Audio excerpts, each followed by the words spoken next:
अमावस्या और पूर्णिमा, दो बहनों की कथा।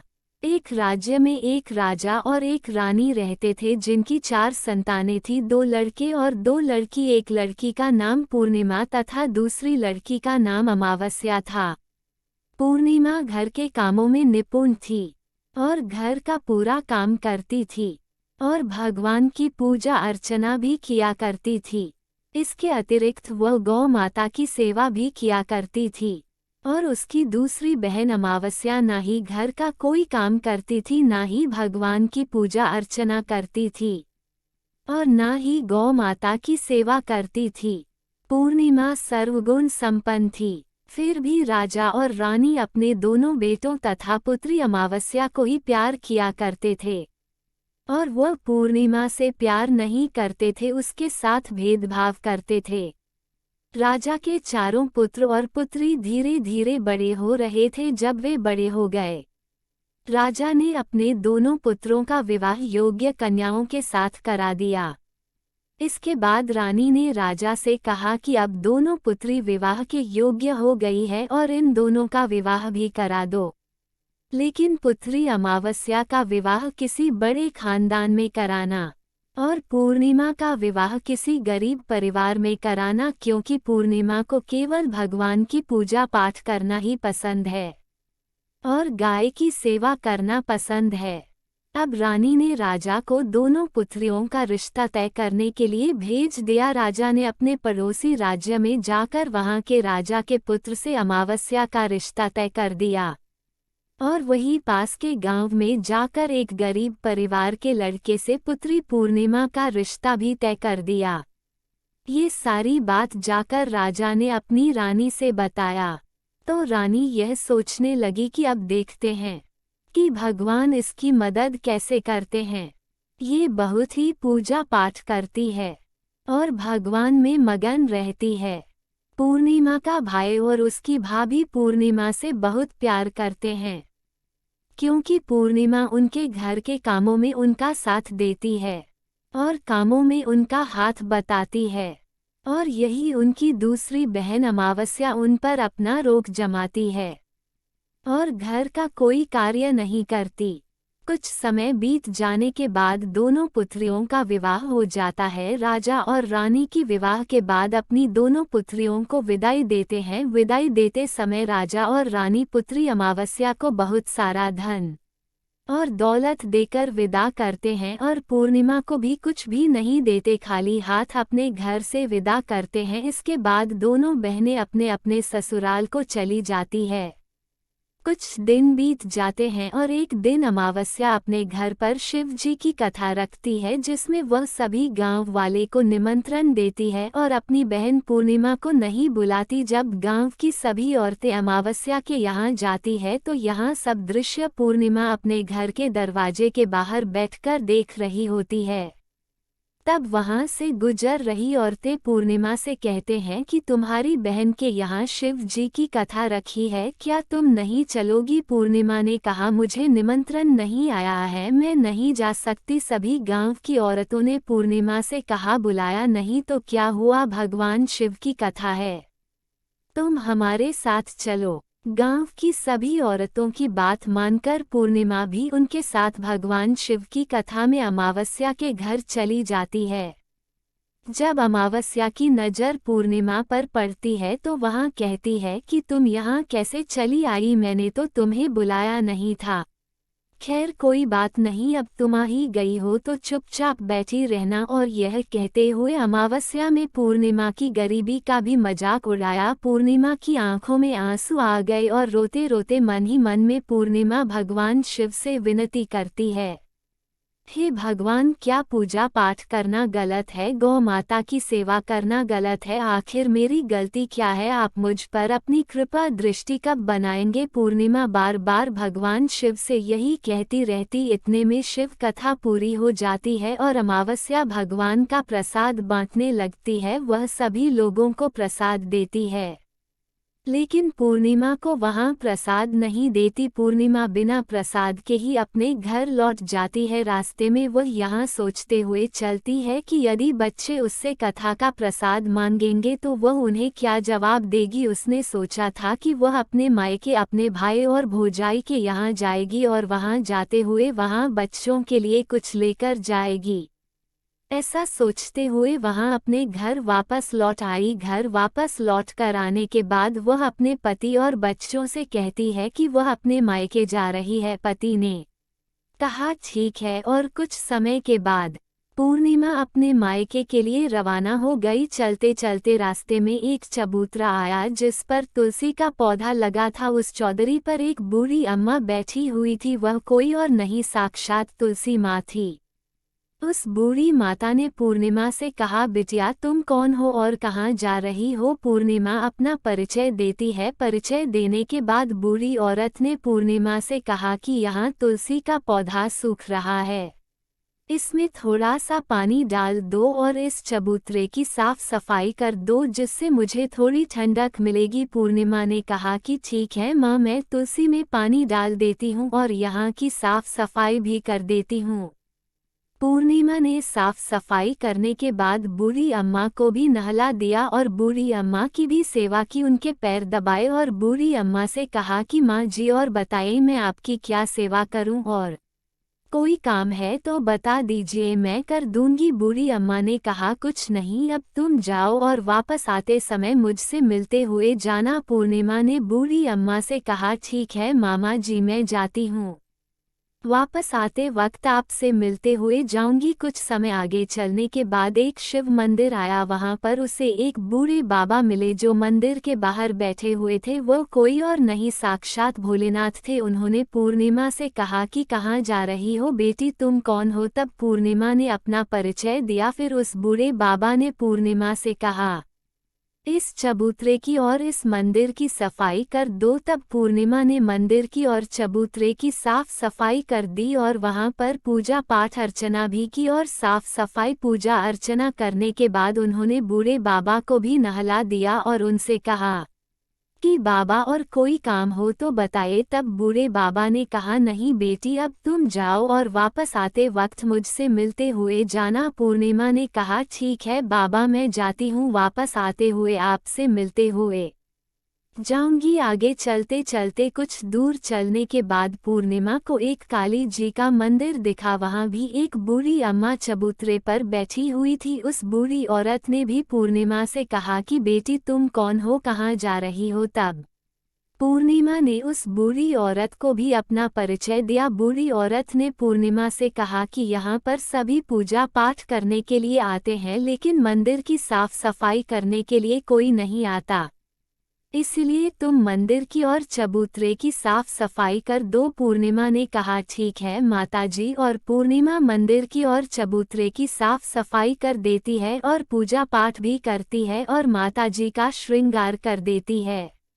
और उस बूढ़ी अम्मा को भी नहला देती है और बूढ़ी अम्मा के पैर दबाती है और कहती है कि सभी काम हो गया है माँ जी और कोई काम हो तो बताए। बूढ़ी अम्मा कहती है कि नहीं बेटी, अब तुम जाओ लेकिन वापस आते वक्त मुझसे मिलते हुए जाना। पूर्णिमा कहती है ठीक है और वह आगे चली जाती है। आगे चलते चलते एक नदी आती है। वहां पर भी एक बूढ़ी अम्मा बैठी रहती है और वहां कहती है कि बेटी तुम कौन हो और कहाँ से आई हो। उसे भी पूर्णिमा अपना परिचय देती है। बूढ़ी औरत पूर्णिमा से कहती है कि नदी पर स्नान करने तो यहाँ पर सब आते हैं लेकिन यहाँ की साफ सफाई कोई नहीं करता, इसलिए तुम इस किनारे पर साफ सफाई कर दो। पूर्णिमा कहती है ठीक है माँ जी, और वहाँ की साफ सफाई कर देती है और उस बूढ़ी अम्मा के पैर दबा दी है और कहती है माँ जी और कोई काम हो तो बताए। बूढ़ी औरत कहती है कि कुछ नहीं बेटी, तुम जाओ लेकिन वापस आते वक्त मुझसे मिलते हुए जाना। और वहाँ नाव में बैठकर नदी के दूसरे किनारे पहुँच जाती है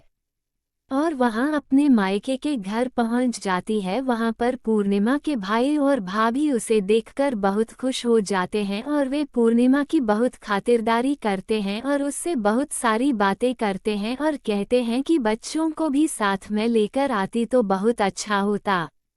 अब कुछ समय के बाद पूर्णिमा ने वापस अपने ससुराल जाने को कहा तो उसकी भाभी ने उसके लिए एक साड़ी दी और खेलों में बच्चों के लिए कपड़े और खाने पीने की कुछ चीजें रख दी और कहा कि तुम बहुत दिनों के बाद आती हो। और पूर्णिमा की भाभी ने ये थैला पूर्णिमा के हाथ में दे दिया और कहा कि जाओ और जल्दी वापस आना। इसके बाद पूर्णिमा वहां से अपने ससुराल के लिए रवाना हो गई और उसी की नदी के किनारे पहुंची और नाव में बैठकर दूसरे किनारे पर उतर गई। वहां पर उतरने के बाद वहां पर उसे वही बूढ़ी अम्मा मिली जो साक्षात गंगा मैया थी। उस बूढ़ी अम्मा ने पूर्णिमा को एक फैला दिया और कहा कि इसे तुम अपने घर जाकर ही खोलना। अब पूर्णिमा के पास बहुत पहले हो गए थे।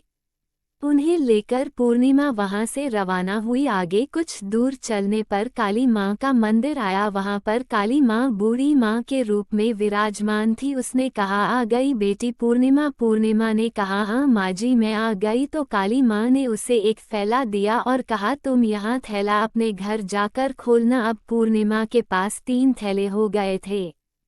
तीनों थैली लेकर पूर्णिमा आगे बढ़ी। कुछ दूर जाने पर शिव जी का मंदिर आया जहां बूढ़े बाबा के रूप में शिव जी स्वयं विराजमान थे। बूढ़े बाबा ने कहा, पूर्णिमा तुम वापस आ गई। पूर्णिमा ने कहा, हाँ बाबा मैं वापस आ गई। बूढ़े बाबा ने भी पूर्णिमा को एक थैला दिया और कहा कि यह थैला तुम घर जाकर ही खोलना। पूर्णिमा ने कहा, ठीक है बाबा। अब पूर्णिमा के पास 4 थैले हो गए थे। अब पूर्णिमा 4 थैले पहले को अब कैसे ले जाती। उसने एक पुरानी साड़ी निकाली और उन सभी खेलों का एक गड्ढा बना लिया और सर पर रखकर वहां से रवाना हो गई। कुछ दूर जाने के बाद उसे तुलसी माँ बूढ़ी औरत के रूप में मिलती है और कहती है, पूर्णिमा तुम आ गई। पूर्णिमा कहती है, हाँ माँ जी मैं आ गई। वह बूढ़ी औरत भी उसे एक थैला देती है और कहती है कि यह थैला तू अपने घर जा कर ही खोलना। पूर्णिमा कहती है, ठीक है माँ जी। अब पूर्णिमा के पास 5 थैले हो गए थे। पूर्णिमा वहां से रवाना हुई तो वापस अपने घर पहुंच गई। पूर्णिमा ने बच्चे को नीचे रखा और सबसे पहले अपने मायके का थैले खोलकर देखने लगी। उसमें बच्चों के लिए अच्छे अच्छे कपड़े और खाने पीने की चीजें थी और उसने कुछ गहने भी थे। पूर्णिमा ने कपड़े अपने बच्चों को दे दिए और खाने पीने की चीजें भी बच्चों को दे दी। बच्चे ये सब पाकर बहुत खुश थे। आप पूर्णिमा ने दूसरा फैला खोला जो उसे गंगा मैया ने दिया था। उसमें ढेर सारे हीरे जवाहरात सोना चांदी आदि था। इसके बाद अब पूर्णिमा ने तीसरा थैला खोला जो उसे काली माँ ने दिया था। उसमें बहुत सारा सोना श्रृंगार का सामान भरा हुआ था। इसके बाद पूर्णिमा ने चौथा थैला खोला जो उसे भगवान शिव ने दिया हुआ था। उसमें बहुत सारा धन संपत्ति भरा हुआ था और बहुत सारी खुशियां भरी हुई थी। इसके बाद अब पूर्णिमा ने 5वां थैला खोला जो उसे तुलसी माँ ने दिया था। उसमें चावल दाल और 7 प्रकार की खाने की चीजों से भरा हुआ था। अब पूर्णिमा के घर में किसी भी चीज की कमी नहीं थी। उसका घर धन धान्य से भरा हुआ था और परिपूर्ण था। अब पूर्णिमा और उसका परिवार सुख में जीवन व्यतीत करने लगा।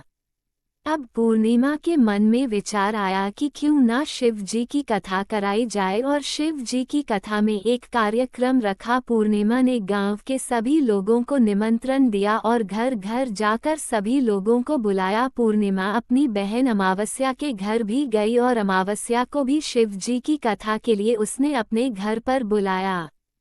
जब अमावस्या पूर्णिमा के घर शिव जी की कथा में आई तो उसने देखा कि पूर्णिमा के घर में किसी भी चीज की कोई कमी नहीं है। इतना सारा धन दौलत देखकर अमावस्या आश्चर्यचकित हो गई। उसने पूर्णिमा से कहा कि तुम्हारे घर में इतनी धन और दौलत कहाँ से आई। पूर्णिमा ने कहा, देखो बहन तुमने शिव जी की कथा में मुझे नहीं बुलाया था, फिर भी मैं चली आई और तुमने मुझे प्रसाद तक नहीं दिया और मेरी गरीबी का मजाक भी उड़ाया। उसके बाद मैं अपने घर आ गई और घर आते हुए मन ही मन में सोच रही थी कि अपने मायके जाऊंगी और मैं अपने मायके चली गई और जो कुछ घटना इस बीच हुई वह सभी घटना अपनी बहन अमावस्या को बताती है। तो अमावस्या कहती है कि तुम भी मुझे प्रसाद मत दो और मुझे डांट लो। लेकिन पूर्णिमा ने कहा कि यह तो भगवान का प्रसाद है, मैं तो सबको दूंगी और तुम्हें भी दूंगी। फिर भी अमावस्या ने प्रसाद नहीं लिया और वह सीधे अपने घर चली गई। घर जाकर अपने बच्चों से कहकर वहां अपने मायके जाने के लिए तैयार हो गई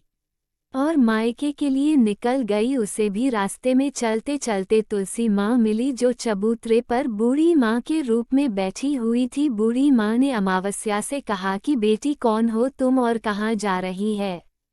अमावस्या ने अपना परिचय दिया। बूढ़ी माँ ने कहा, बेटी, ये तुलसी का पौधा सूख रहा है, इसमें थोड़ा सा पानी डाल दो और इस चबूतरे की साफ सफाई कर दो। इस पर अमावस्या ने कहा, बुढ़िया, तुझे दिखाई नहीं दे रहा कि मैंने इतनी महंगी साड़ी पहन रखी है, ये गंदी हो जाएगी। ऐसा कहकर वहां से आगे चली गई। आगे जाने पर उसे भगवान शिव मिले, जिसे भी उसने ऐसा ही कहा। उसके बाद आगे जाने पर उसे काली माँ मिली, जिससे भी उसने यही सारी बातें कहीं। आगे जाने पर उसे गंगा मिले, जिसे भी उसने यही सब कहा और आगे चली गई। इसके बाद अमावस्या जब नाव में बैठने लगी तो उसे नाव में फूलों की जगह कांटे भरे थे, जो उसके पैरों में शुभ रहे थे। किनारे पर उतरकर वहां अपने मायके चली गई। जब वहां उसे उसकी भाभियों ने तथा भाइयों ने देखा तो मन ही मन में कहने लगे कि काम की नाक आज की 2.5 मन अनाज की अबाही गई हो।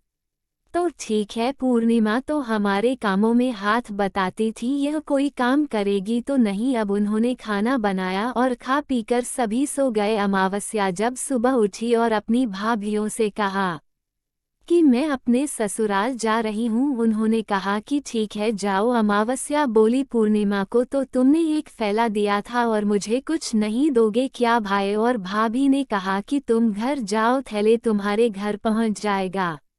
फिर अमावस्या वहां से निकल गई और नदी के किनारे पर पहुंची। वहां गंगा मैया बूढ़ी औरत का रूप धारण करके बैठी हुई थी। बूढ़ी माँ ने कहा, आ गई बेटी? तो उसने कहा, हाँ मैं आ गई। अमावस्या ने कहा, तुमने पूर्णिमा को एक फैला दिया था और मुझे नहीं दोगी क्या? बूढ़ी अम्मा ने कहा, तुम घर जाओ, थैले तुम्हारे घर पहुंच जाएगा। इसके बाद आगे जाने पर उसे काली मैया मिली, जिसने भी अमावस्या को यही कहा। इसके बाद आगे जाने पर उसे शिव भगवान मिले, जिन्होंने भी अमावस्या से यही कहा। इसके बाद आगे जाने पर उसे तुलसी माँ मिली और उसने भी अमावस्या से यही कहा, तुम घर जाओ, थैले तुम्हारे घर पहुंच जाएगा।